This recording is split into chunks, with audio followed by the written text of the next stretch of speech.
اليوم راح نسوي مخبازة منين؟ من العلاليق الموجودة. العلاليق هاي اللي نجيب بها مسواق راح نستفاد منها ونسوي من عندها مخبازة كل سهلة ومخبازة خفيفة بالإيد.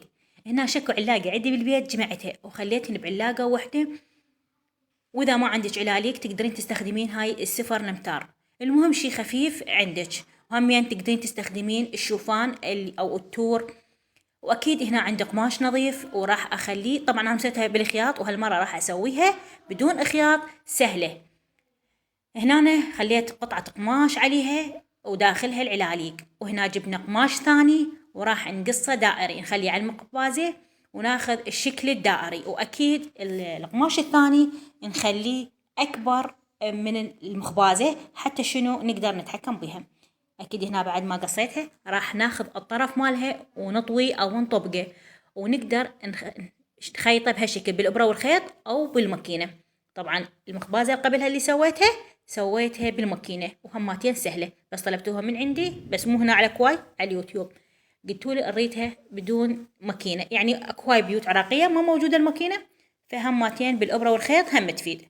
وهنا أنا بعد ما خيطت الحافه كلياتها راح نجيب من نفس القماش، إذا عندش لاستيكة بعد أفضل. وهنا خلينا مجال ما خيطناها كله من الصفحتين وبدنبوس وندخل الشريط أو قيطان أو لاستيكة اللي تحبينه، بس أنا سويتها كل سهلة وقبلها سويتها باللاستيكة.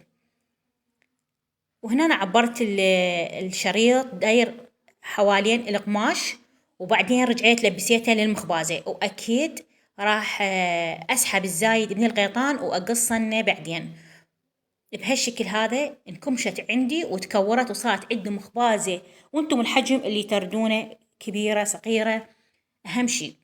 وهنا راح أجرب وياكم الخبز اللي صورته لكم، وشوفوا ما شاء الله الخبزة مالتها كلش خفيفة، لأن حيل تطبق على التنور وتصير بيها هاي الفقاعات الحلوة.